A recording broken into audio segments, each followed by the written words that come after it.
முதல்ல கொங்கு மண்டலத்தில் ஒரு கோயில் எடுக்க போறோன்னே எனக்கு தோணியது அவினாசி தான். ஏன்னா அது காசியில் பாதி அவினாசின்னு சொல்றாங்க. கேட்க முக்தி தருவது அவினாசி, அப்புறம் இறக்க முக்தி தருவது காசி. அது எல்லாருக்கும் தெரியும். அவினாசி ரொம்ப ஒரு பாப்புலரான ஒரு இன்றைக்கு மிகப்பெரிய அளவில் வளர்ந்து வருகின்ற ஒரு தொழில் நகரமும் கூட. தேவர்களே அடைக்கலமான இடம் தான் இந்த அவினாசி. அவ்வளோ சிறப்புமிக்க தலம் இந்த அவினாசிங்கிறது. விடம் தீர்த்த கோளர் பதிகம் பாடுறாரு, பாடியே அவர் உயிர்ப்பிக்கிறார்.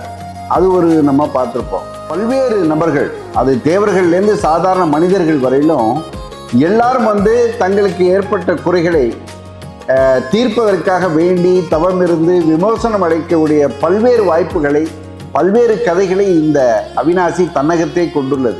ஆனந்த ராகமாய் ஓர் ஆன்மீக பயணம். நீங்கள் பார்த்து கொண்டிருப்பது உங்கள் பாக்யம் சேனல். வழங்குவோர் அன்புடன் கல்யாண் ஜுவல்லர்ஸ். இது உங்கள் பாக்யம், எங்கள் பாக்யம். அனைவருக்கும் வணக்கம்.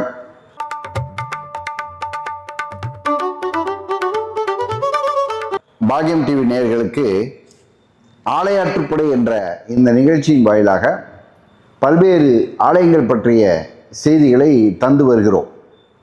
ஆலயாற்றுப்படை பல நிகழ்ச்சிகளில் சொல்லியிருக்கோம். ஆலய ஆற்றுப்படை, ஆற்றுப்படைன்னா ஒரு மன்னரிடம் பரிசு வாங்கிய புலவர் இன்னொரு புலவருக்கு அந்த மன்னரிடம் செல்லுமாறு ஆற்றுப்படுத்துதல், வழிப்படுத்துதல், அதுதான் ஆற்றுப்படை.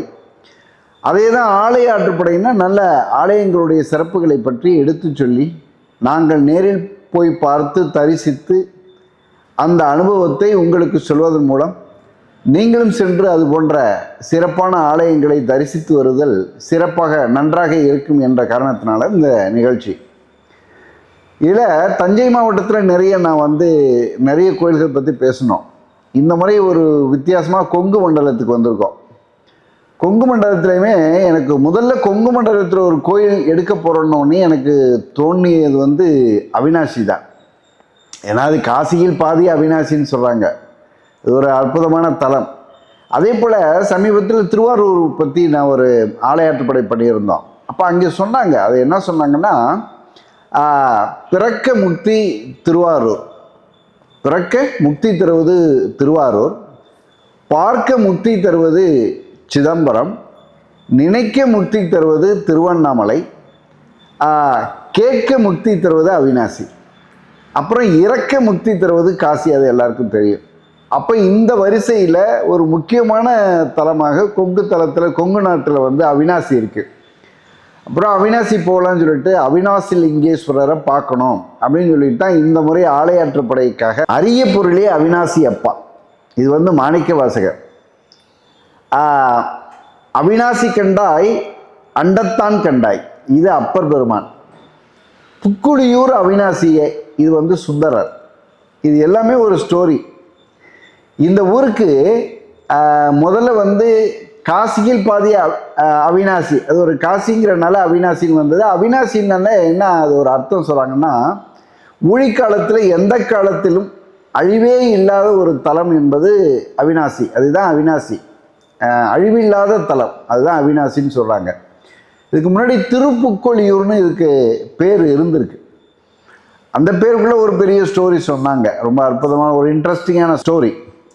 அது ஊழி தாண்டவத்தின் போது சிவபெருமான் ஆடுகின்ற ஊழி தாண்டவத்தினா வெப்பம் பயங்கரமாக அக்னி தாண்டவம் ஆடுறாரு. அப்போ அந்த வெப்பத்தை யாராலையுமே தாக்கு பிடிக்க முடியல. அப்போ தேவர்கள்லாம் சிவபெருமானை வேண்டி, இந்த வெப்பம் எங்களால் தாங்க முடியலன்னொன்னே, நீங்கள் அவினாசின்ற ஒரு ஊர் இருக்குது, அங்கே போய் நீங்கள் இருந்தீங்கன்னா இந்த வெப்பத்தில் இருந்து தாக்கு பிடிக்க முடியும் அப்படின்னு காப்பாற்றலான்னு சொல்கிறாரு. அதான் திருப்புக்கொழிந்த, அவினாசியில் புகுந்து ஒளிந்த ஊராது, அதான் திருப்புக்கொழியூர் என்று சொல்வார்கள். இந்த வெப்பத்தை, ஊழி தாண்டவத்தின் வெப்பத்தை தாங்குவதற்காக தேவர்களே அடைக்கலமான இடம் தான் இந்த அவினாசி. அவ்வளோ சிறப்புமிக்க தலம் இந்த அவினாசிங்கிறது. இந்த அவினாசியில் இன்னொரு பெரிய சிறப்பு என்னன்னா, அம்பாள். அம்பாள் பாதிரி மரத்தடி அம்மன் அப்படின்னு சொல்கிறாங்க. அந்த தெப்பக்குளத்துக்கு போன உடனே, கோயில் போன உடனே தெப்பக்குளத்துக்கு எதிரே தான் ஃபஸ்ட்டு இருக்குது பாதிரி மரத்தடி அம்மன்னு சொன்னாங்க. என்னன்னு கேட்டாக்கா, ஊழிக்காலத்துக்கு அப்புறம் இறைவனை பார்க்க முடியாமல் பிரிந்திருக்கிற உமாதேவி இறைவனை வந்து எப்போ மறுபடியும் உங்களை பார்க்கலான்னு கேட்கும்போது, நீ போய் அவினாசின்னு ஒரு ஊர் இருக்குது, இந்த மாதிரி ஊழிக்கான காலத்திலையும் அழியாத இந்த வெப்பத்தை தாங்கக்கூடியவர்களை எல்லோரும் போய் தேவர்கள் அடைக்கலமான ஒளிந்த ஊர் அந்த ஊரில் போய் தவம் இருக்கலாம் அப்படின்னு சொல்கிறார். உடனே அம்பாள் அங்கே வந்து 1000 ஆண்டுகளாக தவம் இருப்பதாக ஐதீகம். அந்த பாதிரி மரத்தின் கீழ் நீங்கள் போய் பார்த்தீங்கன்னா அந்த அம்மன் பேரே பாதிரி மரத்தடி அம்மன் தான் வச்சுருக்குறாங்க. அது ஆக்சுவலாக அந்த பாதிரி மரத்துக்கு கீழே தான் அப்படியே மூலவராகவும் உட்கார்ந்துருக்காங்க. அற்புதமாக இருக்குது. ஸோ அந்த தவம் 1000 ஆண்டுகள் கழித்ததை காசியிலே இந்த கதை வந்ததே ரொம்ப கொஞ்சம் இன்ட்ரெஸ்டிங்காக இருக்குது. காசி விஸ்வநாதர் நமக்கெல்லாம் தெரியும். இந்த தவத்தை காண விரும்பிய சிவபெருமானே அந்த கிளைத்து வேறு விட்டு என்று சொல்வார்கள். அந்த அடிமூலம் விஸ்வநாதர் ஆலயத்திலிருந்து அடிமூலம் வேர் என்பது கிளைத்து முளைவிட்டு இங்கே வெடித்து ஒரு செடி மாதிரி ஒரு இது மாதிரி வந்ததே, அதுதான் சுயம்புவாக வந்த அவினாசி லிங்கம் என்று சொல்கிறார்கள். காசியிலேருந்து வந்ததாகவும். ஸோ அதற்காகவே காசி கங்கையும் பைரவரும் அதை பார்த்துட்டு இங்கே வந்து இருக்கிறதாகவும் ஒரு ஐதீகம் மறைமுகமாக. நீங்கள் பார்த்தீங்கன்னா சுவாமி சன்னதிக்கு பக்கத்திலே காசி கிணறு இருக்குது, ஃபுல் தண்ணி, அது கங்கை நீர் தான் அப்படின்னு சொல்கிறாங்க, அவ்வளோ புனிதம் வாய்ந்ததுன்னு சொல்கிறாங்க. முதல் பிரகாரத்திலே பைரவர் இருப்பார். எல்லாத்துலேயும் எல்லா சிவனாலயங்களில் பெரும்பாலும் 2வது இதில் இருக்கும். இது முதல் பிரகாரத்திலே பைரவர். இவ்வளோ அற்புதமான ஒரு ஸ்டோரி இருக்குது. நம்மளது கொங்கு நாட்டில் அவினாசி க்ஷேத்திரமானது காசிக்கு வாசி அவினாசி என்று புகழ்பெற்ற க்ஷேத்திரமானது விளங்கும். கொங்கு நாட்டில் 7 ஸ்தலம்: அவினாசி, திருமுருகன்பூண்டி, வெஞ்சமாங்குடூர், கரூர், பவானி, கொடுமுடி, திருச்செங்கோடு ஆகிய 7 ஸ்தலங்களில் அவினாசி முதன்மையானது. கொங்கு நாட்டில் 7 ஸ்தலத்தில் ஒரே நாளில் தரிசனம் பண்ணுறது ரொம்ப விசேஷம். கொங்கு 7 ஸ்தலம்னு சொல்லுவாங்க. இதை ரொம்ப விசேஷமாக தரிசனம் பண்ணுவாங்க. அதே மாதிரி காசியிலேருந்து கங்கை வந்ததாக ஐதீகம். கங்கைக்கு துணையாக பைரவர் வந்ததுனால எல்லா கோயிலையும் வெளிப்பிரகாரத்தில் தான் பைரவர் இருக்கும். இந்த கோயில் மட்டும்தான் உள்பிரகாரத்தில் பைரவர். காசிகாபுராதினா கால பைரவர்னு பேர், கங்கைக்கு துணையாக வந்ததுனால. கங்கை இங்கே புனித நீர் வந்து சாத்தியமாக காரணம் வந்து சாட்சியாகவே வந்து பதஞ்சலி முனிவர் வந்து அவர்கிட்ட கேட்குறாங்க. முனிவர்லாம் இந்த கங்கைக்கும் அவினாசிக்கும் சம்பந்தம்னு சொல்கிறீங்களே எப்படின்னு கேட்குறாங்க. உடனே அவினாசி வந்த பதஞ்சலி முனிவர் வந்து இந்த காசி கிணறு என்கிற இதில் வந்து ஒரு தண்டத்தை வந்து போடுறார். போட்டுட்டு ரொம்ப காலம் கழித்து காசியில் போய் ஒரு தரிசனத்துக்கு போகிறார். அந்த வழியாக ஒரு எல்லா ஸ்தலமும் தரிசனம் பண்ணிட்டு காசிக்கு போகிறார். அங்கே பார்த்தா காசி கங்கையில் வந்து அந்த தண்டம் அவருக்கு கிடைக்கிது. அதனால் காசிக்கும் வாசி அவினாசின்னு காசிக்கும் அவினாசிக்கும் ஒரு தொடர்பு இருக்கிறது ஒரு நிரூபணமாகிறது. அப்புறம் இந்த அவினாசி வந்து சுயம்புவாக சிவபெருமான் வந்ததுக்கப்புறம், அவினாசி அப்பராக வந்ததுக்கப்புறம் அம்பாளுடைய தவம் 1000 ஆண்டுகள் தவத்துக்கு மெச்சி என்ன செய்கிறாருன்னா வலப்பக்கத்தில் உரிய இடம் கொடுக்குறார். நார்மலாக இடப்பக்கத்தில் அம்பாள் இருப்பாங்க, இங்கே வந்து வடப்பக்கத்தில் கருணாம்பிகா என்ற பெயரில் இருக்கிறாங்க.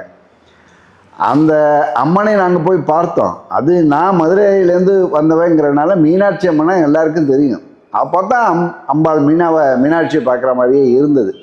அப்போ குருக்கள் கிட்ட கூட சொன்ன இந்த விஷயத்தை, எங்கள் மீனாட்சி பார்க்குற மாதிரி உண்மைதாங்க. எப்படி மதுரைனா மீனாட்சின்னு சொல்கிறாங்களோ, சுந்தரேஸ்வரர் தான் மீனாட்சி சுந்தரேஸ்வரர் ஆலயம் இருந்தாலும் மதுரைனா எல்லாருக்கும் தெரியும் மீனாட்சி தான் சொல்லுவாங்க. அந்த மாதிரி அவினாசி பாதி காசி, காசியில் பாதி அவினாசி எல்லாம் இருந்தாலும் இந்த ஏரியா, இந்த அவினாசி கோவிலை பற்றி நன்கு அறிந்தவர்கள் இந்த வட்டாரத்து மக்கள் கருணையாத்தா கோயில் அப்படி தான் சொல்லுவாங்களாமா. இந்த கருணாம்பிகா அம்பாளுக்கு தான் முதல்ல வலப்புறம் கொடுத்து தனி சந்நிதியில் இருக்காங்க. அற்புதமாக இருக்குது. அதே மாதிரி இவருமே அவினாசி எப்பருமே வந்து பார்க்குறதுக்கு அவ்வளோ அற்புதமாக இருக்குது. நிறைய திருவிளையாடல்கள் நடந்த தலம் இது. நிறைய கதை சுருக்கம்னு ஒவ்வொருடையும் வந்து சாப விமர்சனம் பண்ணுற கதைகள்லாம் இதில் குறிப்பாக சொல்லணும்னா சுந்தரர் வந்து புக்குளியூர் அவினாசியன்னு அவர் பாடியிருக்கிறார்.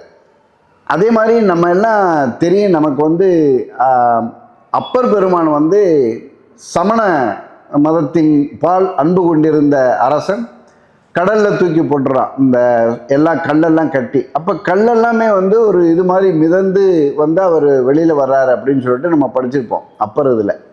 அதே அப்பர் வந்து திங்களூருங்கிற தஞ்சை மாவட்டத்தில் திங்களூருங்கிற ஒரு ஊரில் அப்பூதியடிகளுடைய மகன் பாம்பு தீண்டி இறந்தவுடனே அவனை காப்பாது விடம் தீர்த்த கோளறு பதிகம் பாடுறாரு, பாடியே அவர் உயிர்ப்பிக்கிறார். அது ஒரு நம்ம பார்த்துருப்போம்.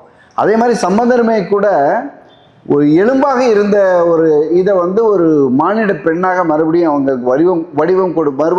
மறுபிறப்பு தருவதை நம்ம படித்திருக்கிறோம். அந்த மாதிரி சிறப்புகளில் இந்த அவினாசியில் முதலை வாயில் மதலை அதை காப்பாற்றிய சம்பவம் சொல்லப்படுது. பார்த்தீங்கன்னா சுந்தரர் வந்திருக்கிறாரு. அப்போ ஒரு தெருவில் 2 எதிர் வீடுகளில் ஒரு வீட்டில் மங்களத்துக்கான ஒளியும் ஒரு வீட்டில் அமங்கலமான ஒளியும் கேட்டிருக்கு. ரொம்ப சோகமாக இருந்தவுடனே இது என்ன 2 டிஃப்ரெண்ட் ஒரே ஏரியாவில் பக்கத்தில் இப்படி இருக்குன்னு கேட்கும்போது 2 பசங்க ஆற்றுல விளாண்டுருக்காங்க. அதில் ஒரு பையனை முதல்ல பிடிச்சிட்டு போயிடுச்சு. அந்த பையன் இன்னும் கூட போனவன் தப்பிச்சுட்டு வேண்டாம். அவனுக்கு சில ஆண்டுகள் கழித்து அந்த பூணூல் போடுற ஒரு வைபவம் நடக்குதுன்றாங்க. ஸோ அதனால் இவங்கெல்லாம் மகிழ்ச்சியாக இருக்கிற நேரத்தில் இந்த பையனுடைய இறந்து போன பையனின் பெற்றோர் ஐயோ அவன் இருந்திருந்தா என் பையன் இருந்திருந்தா அவனுக்கு இந்த மாதிரியான சிறப்பான நிகழ்வு நடந்திருக்குமேனு வருத்தப்படும் போது சுந்தரர் அதை கேட்டு அதே அந்த குளக்கரைக்கு சென்று இறைவனை பாடி முதலையில் அழைத்து திருப்பி இப்போ இருக்கிற வயசுக்கு ஏற்ற அளவிலே அந்த குழந்தையை திருப்பி பெற்றதாக ஒரு ஐதீகம் வருது, ஒரு தலபுராணம் சொல்லுது. சுந்தரர் அந்த மாதிரி ஒரு திருவிளையாடல் நிகழ்த்திய அவினாசி அப்பரை கொண்டு திருவிளையாடல் நிகழ்த்திய தலம் வந்து இந்த தலம். அவ்வளவு சிறப்பு வாய்ந்த தலம். நீங்கள் சிட்டிக்கு நடுவுலேயே அவினாசி பஸ் ஸ்டாண்டுலேயும் 1 கிலோமீட்டர் மெயின் ரோட்டிலே இருக்குது. இது கண்டுபிடிக்கிறதுக்கோ வேறு எதுக்கோ சிரமப்பட வேண்டிய அவசியமே இல்லை. உள்ளார நுழைஞ்சோம்னா ஒரு பெரிய ஆலமரத்தில் விநாயகர். கிட்டத்தட்ட இது மாதிரியான அமைப்பு நான் கொடுமுடியில் பார்த்தேன்னு எனக்கு ஞாபகம். கொடுமுடியில் அந்த மாதிரி தான் ஒரு பெரிய மரம், மிக பழமை வாய்ந்த மரத்துக்கு மேலே எல்லாமே ஐ திங்க் அதில் பிரம்மாவும் இருப்பார்னு நினைக்கிறேன். கொடுமுடி கிட்டத்தட்ட இது மாதிரியான ஒரு அமைப்பு. இன்னும் அடுத்த முறை கொடுமுடி போயிட்டு அதை பற்றி சிறப்பாக சொல்லணும்னு நினைக்கிறேன். ஸோ அந்த மாதிரி ஒரு அகலமானது பக்கத்துலேயே வந்து தெப்பக்குளம் கோயில் வந்து நல்ல விஸ்தீரமாக ஒரு அகலமான அமைப்பில் ரொம்ப அற்புதமாக இருக்குது 2 ராஜகோபுரத்தோட. இந்த ராஜகோபுரத்துக்கு கூட ஒரு பெரிய கதை சொல்கிறாங்க. அந்த ராஜகோபுரமே வந்து இடி விழுந்து ரொம்ப சேதமடைந்து விட்டதா, சிதிலம் அடைந்திருக்கு. இந்த ஒரு காலகட்டத்தில் நம்ம உங்களுக்கு தெரியும், இது மகாராஜா மைசூர் மகாராஜாவுக்கு முக்கியமான கோயிலாமா அது வந்து கிட்டத்தட்ட அவங்களுடைய அரண்மனை கோயில் போல் சொல்கிறாங்க. ஆக்சுவலாக அவருடைய மகாராஜாவுடைய பிறந்த நட்சத்திரத்தில் தான் வந்து அவினாசி தேர் இழுக்கப்படுதுன்னு கேள்விப்பட்டேன் நான். அந்த இதை இன்னும் வழியாக ஏன்னா இந்த ஏரியா வந்து மைசூர் மகாராஜா கண்ட்ரோலில் இருந்திருக்கு அந்த காலத்தில் இந்த அவினாசி தலம்ங்கிறது. ஸோ அப்போ சிருங்கேரி மடத்திலிருந்து சுவாமிகள் வந்து இந்த உள்ளார வந்து சிதிலமடைந்த இந்த ராஜகோபுரத்தில் இருக்கிறனால இவரை பார்க்க முடியாது அப்படின்ட்டு நாங்கள் வந்து ராஜ ரிஷி அரசர்களுக்கு, அதாவது மைசூர் மன்னருக்கு குருவாக இருக்கக்கூடியவங்க, ஸோ ராஜகோபுரம் இல்லாமல் ஒரு இடத்துல சிவனை தரிசிக்க முடியாதுன்ட்டு போயிடுறாருன்னு சொன்னாங்க. இது ஒரு ஸ்டோரி கேள்விப்பட்டேன், இன்ட்ரெஸ்டிங்காக இருந்தது. அப்புறம் தான் இங்கே இருக்கிறவங்கெல்லாம் முயற்சி எடுத்து அந்த இதை வந்து ராஜகோபுரத்தை மிக அற்புதமாக கட்டியிருக்காங்க. அந்த சிதிலமடைந்த இதை மிக சமீபமாக தான் பண்ணியிருக்காங்க. அது என்ன, இது 1000 ஆண்டு பழமையான 1000-2000 ஆண்டு பழமையான கோவில் இது அவினாசிங்கிறது. அது அது எனக்கு ரொம்ப அதிசயமாக இருந்தால் இந்த கேட்க முக்தி தரும் மாலைன்னு சொன்னாங்க. அப்புறம் இங்கே வந்ததுக்கப்புறம் தான் தெரிஞ்சது அதனுடைய சிறப்புகள் இன்னும் பலவாறாக இருக்கிறது என்று. அப்புறம் அதில் வந்து ஒவ்வொரு சாப விமர்சனம் பெற்ற இந்திரன் சாப விமர்சனம் பண்ணுறது, வெள்ளை யானை சாப விமர்சனம் பண்ணுறது, நிறைய வழியாக வரக்கூடிய சம்பவங்கள் நிறைய இருக்குது. ஏன்னா மிக பெரும் பாரம்பரியம் கொண்ட ஒரு பழம்பெருமையான ஒரு இது. அப்புறம் அந்த அமைப்பும் பார்த்திங்கன்னா வெளியில் அந்த தீப தூண் ஒன்று இருக்கும், அது கல்லாலான தூண், ரொம்ப அமைப்பு. அது அப்போ தான் சொன்னாங்க, இது தஞ்சை மாதிரியான ஏரியாவில் இந்த மாதிரி வெளியில் தீபத்தூண் இருக்காது, கொங்கு மண்டலத்தில் எல்லா இதுலேயுமே வெளியில் தீபத்தூண் என்பது இருக்கும், பழமையான அது ஒரு பாரம்பரியம் அப்படின்னு சொன்னாங்க. அஃப்கோர்ஸ் அப்போ தான் எனக்கு வந்து நம்ம மன்னார்குடியில் ராஜகோபால சுவாமி இதில் அந்த மாதிரி ஒரு அமைப்பு ரொம்ப அற்புதமாக இருக்கும், இன்னும் வேலைப்பாடோடு தான் இருக்கும். அதை பற்றி ஏற்கனவே ஒரு ஆலையாற்றுப்படையில் பேசியிருக்கிறோம் மன்னார்குடி பற்றி. ஸோ இவ்வளவு சிறப்பான அவினாசி ஆலயத்தில் போய் அவினாசி அப்பரை தரிசனம் செய்து அந்த காசி தீர்த்தம்லாம் பார்த்து பைரவர் பார்த்து ரொம்ப அற்புதமாக இருக்குது. சிவசூரியன், சூரியனுக்கு தனியாக ஒரு சந்நிதி மாதிரி இருக்குது. இந்தாண்ட சனீஸ்வரனுக்கு சந்நிதி. சூரியனுக்கு ஏற்றவளையே உசத் காலத்தில் அவருக்கு பூஜை பண்ணிவிட்டு அடுத்து விநாயகருக்கு பூஜை பண்ணிட்டு தான் அவினாசி அப்பருக்கே பண்ணுவாங்களாமா. அது ஒரு அமைப்பு ரொம்ப நல்லா இருந்தது. இந்த அவினாசி தலம் என்பது மிகச் சிறப்பு வாய்ந்த தலமாக இருக்கிறது. பல்வேறு நபர்கள், அது தேவர்கள்லேருந்து சாதாரண மனிதர்கள் வரையிலும் எல்லாரும் வந்து தங்களுக்கு ஏற்பட்ட குறைகளை தீர்ப்பதற்காக வேண்டி தவம் இருந்து விமோசனம் அடைக்கக்கூடிய பல்வேறு வாய்ப்புகளை, பல்வேறு கதைகளை இந்த அவினாசி தன்னகத்தே கொண்டுள்ளது. அது போன்ற கதைகளில் சில விஷயங்களை மட்டும் உங்கள்கிட்ட நான் வந்து தெரிவிப்பதிலே மகிழ்ச்சி அடைகிறேன். அதில் பிரம்மதேவன் தனக்கு ஏற்பட்ட சாபம் நீங்க வேண்டி அவினாசி அப்பரை வந்து பூஜித்து அந்த சாப விமோசனம் பெற்று சென்றிருக்கிறதா ஒரு ஸ்டோரி. தேவேந்திரனது யானை ஐராவதம் இந்திரனால் தனக்கு ஏற்பட்ட சாபம் நீங்க அவினாசி அப்பரை வழிபட்டு அந்த சாபத்திலிருந்து விடுபட்டு இருக்கிறதா ஒரு ஸ்டோரி. தாடகி என்ற அரக்கி தனக்கு புத்திரப்பேறு வேண்டி அவினாசி அப்பரை வேண்டி அந்த புத்திரன் பெற்ற ஒரு அற்புதமான ஸ்டோரியும் இதில் இந்த தலத்தில் நடந்திருக்கு. நாகக்கண்ணி என்னும் நாகலோகத்து இளவரசி அவினாசி அப்பரை வழிபட்டு திருமணப்பேறு பெற்ற தலம் இது. தெய்வலோகர் ரம்பை தனது சாபம் நீங்க அவினாசி அப்பரை வழிபட்டு தேவலோகம் அடைந்தது இந்த அவினாசியில தான். அப்புறம் சங்கக்கண்ணன் என்ற வழிப்பறி திருடன் ஒரு தடவை வந்து அவினாசி அப்பரை ஆலயத்தில் நடராஜ பெருமானின் கால் சிலம்புகளை பார்த்துட்டே இருந்திருக்கான். திருடன் வந்திருப்பான் போல, சிலம்புகளை பார்த்துட்டே இருந்ததுனாலே முக்தி அடைந்தானாமா அவினாசி தலத்தில். அப்பேற்பட்ட புகழ்பெற்ற தலம் இந்த தலம்.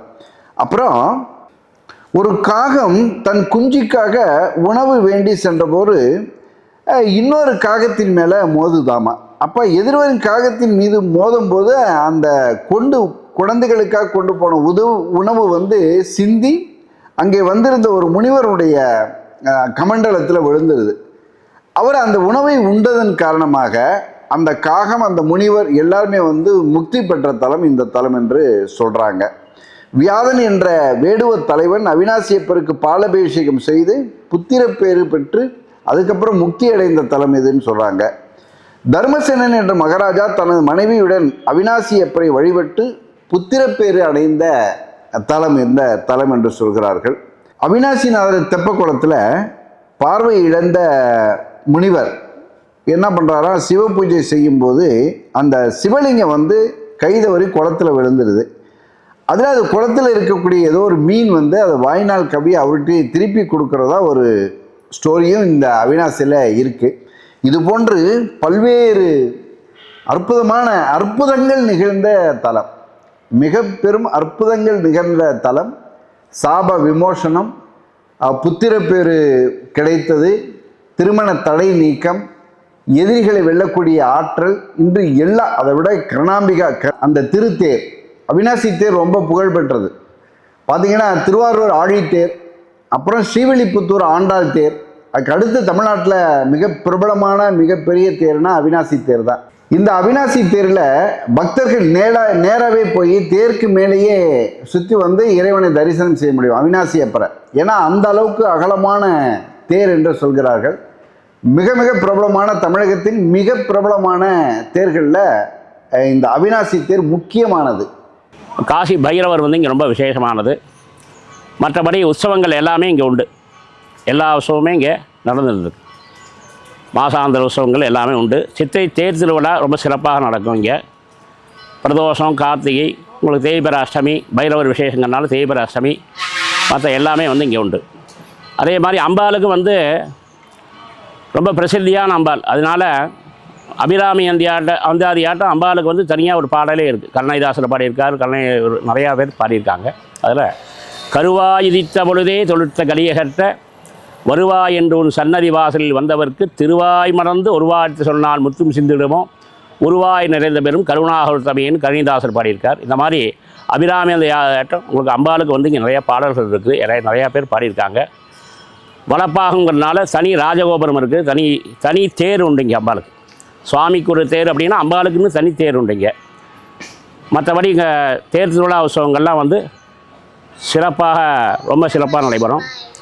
இங்கே வந்து 12 சர்க்கத்தில் வந்து தேவர்கள் வந்து பூஜை பண்ண ஸ்தலம், பிரம்மதேவன் பூஜை பண்ண ஸ்தலம், தேவேந்திரன் வெள்ளையானை ஐராவதம் பூஜை பண்ண ஸ்தலம், ராவனுடைய சகோதரி தாரகை வந்து பூஜை பண்ண ஸ்தலம். இந்த மாதிரி வந்து 12 சர்க்கத்தில் நிறையா பேர் பூஜை பண்ண ஸ்தலம். இது காசிக்கு நிகரான ஸ்தலம். இங்கே வந்து இந்த கருணாம்பிகா சமேத அவிநாசி என்பர் அருளுக்கு பாத்திராகும்படி பக்த பெருமனாக்கிய உங்களை தாழ்மையோடு கேட்டுக்கொள்கிறேன். அவிநாசி சென்று அவிநாசியை தரிசிப்பதை பற்றி நம்ம இதில் வந்து பேசிட்டு வந்தோம். அவிநாசி செல்வது ரொம்ப சிரமமான காரியம் அல்ல. அது ஒரு பாப்புலர், ஏற்கனவே சொன்னேன். கோயம்புத்தூர்லேருந்து நீங்கள் திருப்பூர் போகிற வழியிலையும் போகலாம், இல்லை கோயம்புத்தூர்லேருந்து ஈரோடு போகிற வழியிலையும் அவிநாசி இறங்கின உடனேயே பஸ் ஸ்டாண்ட்லேருந்து பக்கத்துலேயே இருக்குது, நடக்கிற தூரம்தான். ஸோ அவிநாசி எல்லோரும் சென்று மிக மிக புராதனமான இந்த ஆலயத்தின் இறைவனை கருணாம்பிகா உடனுரை அவிநாசியப்புரை தரிசித்து வாழ்வில் எல்லா நலங்களும் பெற்று சிறக்குமாறு அன்புடன் கேட்டுக்கொள்கிறேன். இந்த வாய்ப்புக்கு நன்றி. வணக்கம். ஆனந்த ராகமாய் ஓர் ஆன்மீக பயணம். நீங்கள் பார்த்து கொண்டிருப்பது உங்கள் பாக்யம் சேனல். வழங்குவோர் அன்புடன் கல்யாண் ஜுவல்லர்ஸ். இது உங்கள் பாக்யம், எங்கள் பாக்கியம்.